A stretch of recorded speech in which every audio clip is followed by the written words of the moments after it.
So my topic today is I need to change first. Okay? मेरा topic है, फिर से बोलता हूँ, I need to change first. Hindi में मेरा विषय ये है कि पहले मुझे बदलना है. Okay? So पहले मुझे बदलना है. So this is a really amazing thing जो यीशु ने अपने पूरे टीचिंग में हम सबको सिखाया. वो ये था, जो भी लोग जैसे फरीसी और सदूकी हम लोग बोलते हैं, ये लोग एक कुछ ऐसे लोग थे जो लोग हमेशा सोचते थे कि बदलने की जरूरत मुझे नहीं, किसी और को है. राइट? सो वो लोग हमेशा किसी और पे पत्थर मारना चाहते हैं, किसी और पे दोष लगाना चाहते हैं कि तुम गलत हो, ये गलत है, वो गलत है. यीशु के साथ भी वो लोग यही कर रहे थे. यीशु के पास भी जब भी वो लोग सवाल लेकर आते थे या फिर उंगली उठाते थे, वो लोग ये उनका मकसद यही रहता था कि हम यीशु को गलत साबित करना चाहते हैं. और यही प्रोसेस में, यही जब ये सब हो रहा है, तब यीशु ने एक चीज हम सबसे एक वचन यानी एक छोटा पैराबल, एक एग्जाम्पल यीशु ने दिया. और आई थिंक वो एग्जाम्पल बहुत ज्यादा अजीब भी है क्योंकि हमारे मॉडर्न हिसाब से बहुत अजीब है, लेकिन एक पैराबल, एक एग्जाम्पल की तरह यीशु ने इस चीज को बताया. ओके या सो एक ही वचन है, ज्यादा वचन नहीं लूंगा क्योंकि ज्यादा लेना आई थिंक हमको याद भी नहीं रहता कभी कभी. सो एक वचन काफी है आज हमको सीखने के लिए, एंड वो है मैथ्यू 7 उसका 3 to 5. Okay, Matthew 7 verse 3 to 5. Okay, सिर्फ रेफरेंस देखने के लिए मैं गया था. या सो मत्ती 7 अध्याय का 3 से 5. ओके, याद रख लेना, पढ़ लेना बाद में, व्हाटएवर, लेकिन अभी के लिए यहाँ पे ध्यान दे. Okay, Matthew 7 3 to 5. यीशु यहाँ पे बोलता है कि तुम अपने भाई के आंख का तिनका निकालने से पहले तुम्हारे आंख में जो पता नहीं हिंदी में कैसे लिखा है, लेकिन अगर ओपनली बोलो, अगर गावटी भाषा में बोलो, तो यीशु बोलता है कि इससे पहले कि तुम अपने भाई के आंख के तिनके को निकालो, अपने आंख में जो बम्बू घुसा हुआ है उसको निकालो. ओके, लिटरली यीशु बोलता है कि a log of wood, यानी लकड़ी का बड़ा टुकड़ा. वो कहता है कि तुम्हारे आंख में ही इतना बड़ा लकड़ी का टुकड़ा घुसा हुआ है और तुम अपने भाई के आंख का तिनका निकालने की सोच रहे हो. यीशु बोलता है फिर से कि पहले अपने आंख में से वो लकड़े को निकालो, फिर जाओ अपने भाई के आंख के तिनके को निकालने के लिए. ओके, ये बहुत इंटरेस्टिंग है. एक वचन आएगा, एक या दो वचन, एक एग्जाम्पल, बट इसी एग्जाम्पल में यीशु ने बहुत कुछ सिखाया. एंड आई गेस उतना ही काफी है आज हमारे लिए सीखने के लिए. मेरा टॉपिक है I need to change first. Hindi में पहले मुझे बदलना है. ओके, पहले मुझे बदलना है. सो कितने बार ऐसा हुआ है कि हम दूसरों को प्रचार करने के लिए बहुत उतावले रहते हैं. दूसरों की गलती हमें बहुत जल्दी दिख जाती है, लेकिन खुद की गलती समझने में सालों बीत जाते हैं. हम सबके साथ ऐसा. So I would like to share a story, एक शॉर्ट कहानी मैं बताना चाहूंगा. एंड उस कहानी के द्वारा आई गेस हम सबको इजीली समझ जाएगा एंड इंटरेस्टिंग भी होगा. ओके, सो ये स्टोरी है एक हस्बैंड वाइफ की. एक हस्बैंड वाइफ, इनका नया शादी हुआ होता है और वे लोग शादी होता है. एंड ये जो हस्बैंड है यानी पति है, उसकी जो माँ है वो बीमार रहती है. ओके, ज्यादा अपना खुद का काम नहीं कर सकती, वो बीमार है और उसके पापा नहीं है. ठीक है, तो इन लोग को शादी करने के बाद ऑब्वियसली उसके पत्नी को और उसको उसकी मम्मी के साथ रहना पड़ता है क्योंकि उसके मम्मी को संभालना है. राइट? सो अब आपको पता है कि वो सास बहू की कहानी हमेशा की जो हर घर में होती है, यू नो। सो 4-5 महीने तक सब कुछ बढ़िया चलता है, नई-नई शादी, सब कुछ अच्छा चल रहा है। लेकिन जैसे समय बीतता जाता है, वो तो होना ही है, राइट? सो जैसे समय बीतता जाता है, पत्नी को सासू माँ के साथ बिल्कुल बनता ही नहीं है ना, 36 का आंकड़ा बन जाता है। हर रोज झगड़े शुरू हो जाते हैं, यू नो चाय में शक्कर कम है, फिर इस खाने में नमक कम है, न जाने क्या क्या, हर छोटी बात में झगड़े। और इस तरह से घर की हालत जो है बिगड़ती चली गई। यानी अब इसमें पति क्या कर सकता है? इसमें वो अपने माँ को भी डांट नहीं सकता, वो अपने पत्नी को भी डांट नहीं सकता। आदमियां ऐसे ही फंस जाते हैं। वेल, चीजें बढ़ती जाती है। ओके, पहले तो ये थोड़ा थोड़ा थोड़ा रहता है, लेकिन धीरे धीरे करके ये इतनी ज्यादा बढ़ जाती है कि ये जो पत्नी है, इसको सासू माँ के प्रति बहुत ज्यादा नफरत पैदा हो जाता है उसके अंदर। ओके, बहुत ज्यादा नफरत पैदा हो जाती है, और कहीं ना कहीं ये मन में सोचती है कि कब मरेगी ये बूटी। सो ऐसे करते करते 1 साल बीत जाता है। उसके बाद ऐसा होता है कि पत्नी बहुत ज्यादा तंग आ जाती है, बहुत ज्यादा तंग आ जाती है। और वो क्या करती है, उस शहर में एक पास्टर होता है, ठीक है, हम पास्टर बोलेंगे। सो पास्टर होता है, पत्नी पास्टर के पास जाती है और अपने प्रॉब्लम्स को बताती है कि मेरी जो सासू माँ है बहुत ज्यादा चिड़चिड़ करती है, झगड़े करती है, हर बात में फॉल्ट, गलती निकालती है, मेरी गलती निकालती रहती है। कितना भी अच्छा खाना बनाओ उसको खाना अच्छा नहीं लगता। झगड़े होते रहते हैं और मुझे बहुत ज्यादा गुस्सा आने लगा है, घर पे शांति नहीं है, मैं क्या करूं? पास्टर बोलता है ठीक है, मैं समझ सकता हूँ।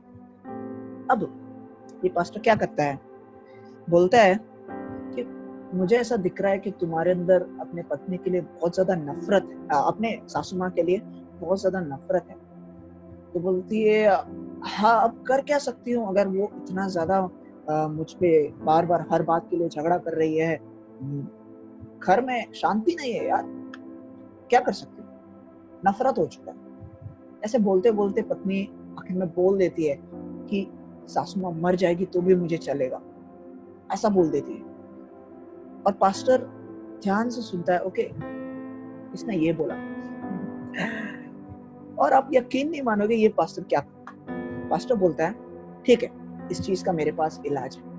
मुझे समझ गया कि आपके अंदर नफरत है और आप चाहते हैं कि तो पास्टर सुन लेता है कि नफरत है, ये कह रही है कि अगर सासू माँ मर जाएगी तो भी चलेगा। तो पास्टर कहता है कि ओके मेरे पास इस चीज का इलाज है। वो एक टैबलेट्स का बॉटल सामने लाके रख देता, ओके, टैबलेट्स का बॉटल, और कहता है कि ये जो टैबलेट्स है, हर रोज अपनी सासू माँ को दूध में एक एक टैबलेट डाल के देना, ठीक है, हर रोज सासू माँ को दूध में एक एक टैबलेट डाल के देना। 1 महीने का टैबलेट का बॉक्स है ये, ओके, 1 महीने तक देना। ये टैबलेट ऐसा है कि धीरे धीरे उनके अंदर जहर डालता जाएगा, ओके। पास्टर बोल रहा है, टैबलेट दे रहा है कि धीरे धीरे करके उनके अंदर जहर डालता जाएगा, वो और कमजोर होती जाएगी और 1 महीने में उनकी मौत हो जाएगी। और मालूम भी नहीं पड़ेगा कि वो पॉइजन की वजह से हुआ, क्योंकि वो बहुत धीरे धीरे काम करता है। ऐसा लगेगा कि उम्र हो गया और वो चल बसी। पत्नी खुश हो जाती है। पत्नी खुश हो जाती है, लेकिन पास्टर बोलता है लेकिन एक शर्त है कि अगर तुम चाहती हो कि 1 महीने तक तुम्हारी सासू माँ तुम्हारे हाथ का दूध पिए, तो तुमको उनके कोई भी गुस्से, वो कुछ भी करे, वो गुस्सा करे, प्रॉब्लम्स क्रिएट करे, नफरत करे, कुछ भी हो जाए, तुमको प्यार से ही देना है। क्योंकि अगर तुमने गुस्सा दिखाया तो वो दूध नहीं पिएगी और फिर तुम्हारा प्लान नहीं चलेगा। सो 1 महीने तक तुम्हें शांत रहना है, कुछ भी हो जाए, कितना भी गुस्सा करे, कितना भी नफरत दिखाए, तुमको प्यार से रहना है 1 महीने के लिए, और उसके बाद ये प्रॉब्लम खत्म हो जाएगा। पत्नी खुश हो जाती है, बोलती हाँ कोई बात नहीं, मुझे क्या प्रॉब्लम है, अगर वो 1 महीने में ये प्रॉब्लम खत्म हो जाता है तो इतना तो करने को तैयार ही। वो बॉटल को ले जाती है और हर रोज दूध में डालकर पिलाती है।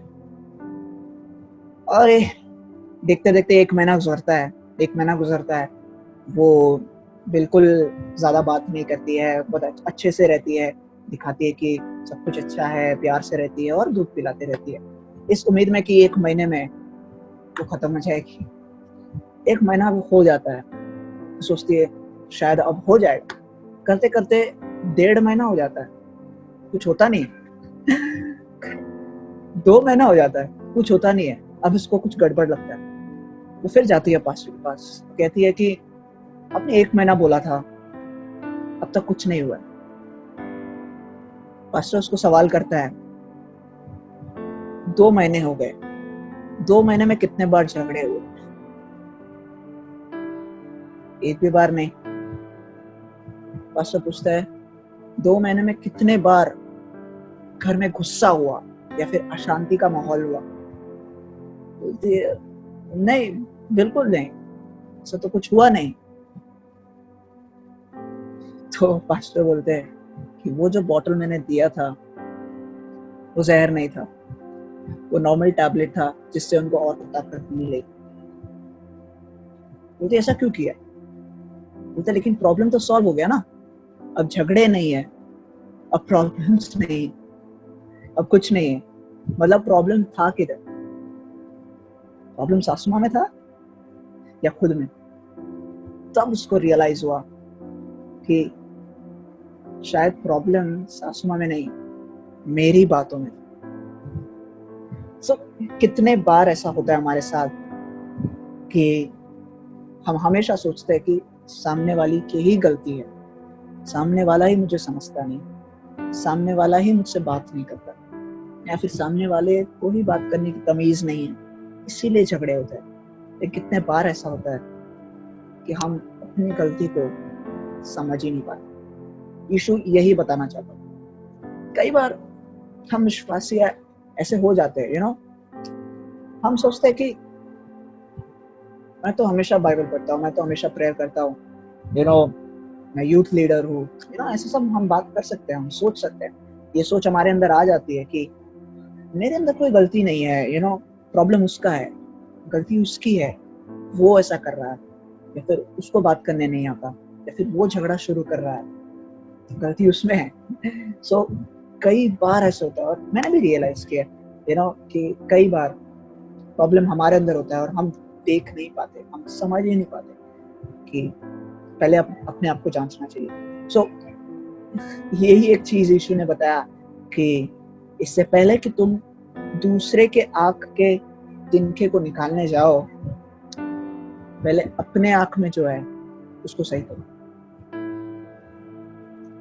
ऐसा नहीं है कि हम दूसरों की गलती को नहीं बता सकते, लेकिन इससे पहले कि हम दूसरे की गलती को बताएं, हम अपनी गलती को सीखें, हम अपनी गलती को समझे। ये चीज तो हम सबको पता है कि एक उंगली हम दूसरे को उठाते हैं, बाकी 3 उंगली हम अपने पास रहती है, हम सबको पता है। लेकिन कितने बार हमारे रिलेशनशिप्स में, हमारे परिवार में, हमारे भाई बहन के साथ या दोस्तों के साथ कुछ प्रॉब्लम्स हो जाते हैं, झगड़े हो जाते हैं, होते ही है, होना ही है, ओके। लेकिन कैसे उन चीजों को हम सही से खत्म करके फिर से एक बार जुड़ सकते हैं, वो इस तरह से है कि हम पहले अपनी गलती को समझें। इससे पहले कि हम सामने वाले को बोले कि तेरी गलती है, या फिर इससे पहले कि हम सामने वाले से सॉरी एक्सपेक्ट करें, सामने वाले से सॉरी की उम्मीद कर रहे हैं, उससे पहले हम खुद सॉरी बोले, हम खुद समझे ओके मेरी गलती है, मैं माफी मांगता हूँ। और आपको मैं बताना चाहूंगा कि कितने बार जब आप अपने आप को नीचा करते हैं, जब आप अपने आप को छोटा कर देते हैं, झगड़े खत्म हो जाते हैं, क्योंकि जैसे ही सॉरी या फिर अपने आप को आप नीचे कर देते हैं और कहते हैं कि मेरी गलती है, मेरी भी गलती है। जब आप ये कहते हैं तब आप अपने आप को नीचा कर देते हैं और सामने वाले बंदे को ऊंचा उठा देते हैं, है ना। आप सोचिए, अगर मैं और मेरा दोस्त है और हमारे बीच में झगड़ा होता है, क्या चीज ज्यादा जरूरी है, झगड़े को बढ़ाना या दोस्ती को बनाए रखना? दोस्ती को बनाए रखना, राइट। झगड़े को बड़ा करने से क्या होने वाला है? कब तक हम ये बोलते रहेंगे कि नहीं मैं गलत नहीं तू ही गलत है, नहीं मैं गलत नहीं तू ही गलत है, मैं सही हूं? कब तक हम ये करते रहेंगे? हम नहीं ज्यादा कर सकते ये चीज, ओके। हमें ये कहीं ना कहीं खत्म करना होगा और कहना होगा कि छोड़, कोई बात नहीं, मेरी गलती नहीं रही वो भी मैं गलती मान लेता हूँ और कहता हूँ कि मेरी भी गलती थी और हम साथ में रहे। सो कलीसियाओं में, चर्चेस में, यूथ ग्रुप्स में, हमारे बीच में फ्रेंडशिप्स में, स्कूल्स में, हमारे फ्रेंड्स में, फैमिली में, परिवार में, पति पत्नी में, न जाने कितनी चीजें, और हर चीजों का यही एक है कि इससे पहले कि हम सामने वाले की गलती बताएं, अपनी गलती सुधारो। कई बार ऐसे हुआ है कि मैं किसी जवान के पास जाता हूँ और मैं बात करने लगता हूँ, अगर मैं दो बंदे अगर वो लोग झगड़ा कर रहे हैं, वो लोग में प्रॉब्लम है, वो लोग मेरे पास आते हैं, राइट। और एक बंदा आएगा, वो सिर्फ दूसरे बंदे की गलती को बताएगा, फिर दूसरा बंदा आएगा तो वो सिर्फ पहले बंदे की गलती को बताएगा। हम इंसानों के अंदर ये पहले से है कि हम अपनी गलतियों को कभी नहीं समझाएंगे। जब भी हम कहानी बताएंगे तो हम सामने वाले की गलती ही दिखाएंगे। लेकिन पवित्र आत्मा के द्वारा आई बिलीव कि हम ये आज सीख सकते हैं कि हमेशा हमको ये करने की जरूरत नहीं। मैं विश्वास करता हूँ कि हम सब अगर साथ में रहना चाहते, एक परिवार है, तो हमें एक दूसरे को माफ करना है और एक दूसरे से माफी मांगना है। हर समय घमंडी रहना या फिर हमेशा कहना कि मेरी गलती कभी नहीं हो सकती, सही नहीं है। हम सब इंसान हैं, कहीं ना कहीं हम सब गलतियां करते हैं, हम सब गलतियां करेंगे, हमारे शब्दों से गलतियां हो जाती है, हम बोल देते हैं, उसके बाद सोचते कि अरे ऐसा नहीं बोलना चाहिए था। सो आज आई गेस इतना काफी है हमारे लिए, वो है पहले मुझे बदलना है, पहले मुझे बदलना है। कोई भी चीज, हम जहाँ कहीं हो, स्कूल्स, कॉलेजेस, जॉब, चर्च, परिवार, घर, हर जगह पहले मुझे बदलना है। और जैसे हमने ये फॉर्मूला अपना दिया या फिर ये चीज को समझ लिए कि पहले अपनी गलती मैं सुधारना चाहता हूँ, पहले अपनी गलती मैं सुधार लूँ, उसके बाद ही मैं लोगों को बताऊं। और जब ऐसे हम जिंदगी बिताएंगे, मैं कहना चाहूंगा कि ऐसा नहीं है कि झगड़े होंगे ही नहीं, लेकिन शायद हर एक झगड़े में से हम बाहर निकल आएंगे और हमारा रिश्ता अटूट बना रहेगा, है ना। और परमेश्वर भी हमसे खुश होगा, क्योंकि वो भी कहता है कि जितना हो सके एक दूसरे से शांति में रहे और एक दूसरे को माफ करे, एक दूसरे से प्रेम रखे। सो मैं विश्वास करता हूँ कि ये वचन आपको आशीष करे। I need to change first, मुझे पहले बदलना है, मुझे पहले बदलना है। आइए अपनी आंखों को बंद करें और परमेश्वर से प्रार्थना करें, दुआ करें। खुदावन, हम तेरा धन्यवाद करते हैं, हम स्तुति करते हैं, तेरी आराधना करते हैं, तेरे नाम को ऊंचा उठाते हैं कि तूने हमें मिलने का मौका दिया। और आज तूने हमें ये सिखाया कि I need to change first, पहले मुझे बदलना है, पहले मेरे स्वभाव को मुझे बदलना है, पहले मेरे चरित्र, मेरे शब्दों को, मेरे बोलने के तरीके को, मेरे देखने के तरीके को, मेरे चाल चलन को मुझे बदलना है। उसके बाद ही मैं किसी और को कुछ बोल सकता हूँ। प्रभु तू हमें मदद कर। हम जानते हैं कि हम खुद से नहीं बदल सकते, हम जानते हैं कि हम अपने आप में कुछ नहीं कर सकते, लेकिन हम प्रार्थना करते हैं पवित्र आत्मा तू हम सबसे बातें कर और तू हमें सिखा कि कैसे हम पहले खुद को बदलें। I need to change first, पहले खुद को बदलें। कैसे हम पहले अपने आप को जांचें, अपने आप को टेस्ट करें कि मेरे अंदर क्या खामियां हैं, मेरे अंदर क्या कमजोरियां हैं जिसको मुझे नया बनाना है या फिर सही करना है या फिर अच्छे इम्प्रूव करना है, प्रभु तू हमें मदद कर, हम सबको मदद कर, जो भी सुन रहे हैं हर एक को तू आशीषित कर खुदा। ये वचन हमारे दिल में रहे, ये वचन सिर्फ सुनने वालों के लिए नहीं है, मैं विश्वास करता हूँ ये वचन मेरे लिए भी है जो मैं बोल रहा हूँ। परमेश्वर तू मुझे भी बदल, तो हम सबको बदल, ऐसा बदल ताकि हम धीरे धीरे यीशु तेरे चरित्र में बदलते चले जाए, ताकि लोग जब हमें देखे, हमारी नम्रता को देखे, तब लोग खुद से कहे कि इनके अंदर यीशु का प्यार बसता है। ऐसा होने दे, ऐसी हम प्रार्थना करते हैं। खुदावंद इस वचन को आशीषित कर, हर एक जुड़े हुए लोगों को आशीषित कर, जो नहीं जुड़ पाए उनको भी आशीषित कर। हम प्रार्थना करते आने वाले हफ्ते में हर एक को अपने पंखों की आड़ में रख, अपनी सुरक्षा में रख। परमेश्वर हर एक, जैसे भजन संहिता 91 में लिखा है, 91 में लिखा है कि हर एक बीमारी, महामारी और हर एक दुर्घटना और एक्सीडेंट से बचाए रख हम सबको, ऐसी हम प्रार्थना करते हैं। और परमेश्वर हम सबको आशीषित रख प्रभु, जिसके घर में कमी है उस कमी घटियों को तू पूरा कर, ऐसे हम दुआ करते। You are our provider, you are Jehovah Jireh. हम प्रार्थना करते हैं कि तू हमारे घरों में प्रोवाइड करने वाला परमेश्वर, तू हमें प्रोवाइड कर, तू हर एक जरूरतों को पूरा कर परमेश्वर।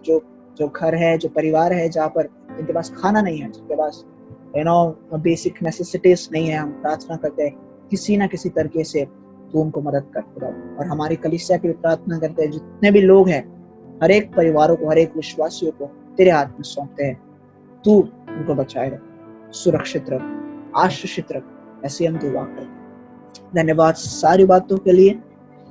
फिर से मिलने से पहले, जब तक हम आगे मिलेंगे हम पता नहीं, लेकिन परमेश्वर तब तक हम सबको संभाले रख, और ये चीज हमें याद रखने के लिए मदद कर कि पहले हम अपने आप को बदले। सारा महिमा हम तुझे देते हैं, यीशु के महान और सामर्थी नाम में मांगते सुन और कबूल कर हमारे स्वर्गीय आबा पिता। आमीन।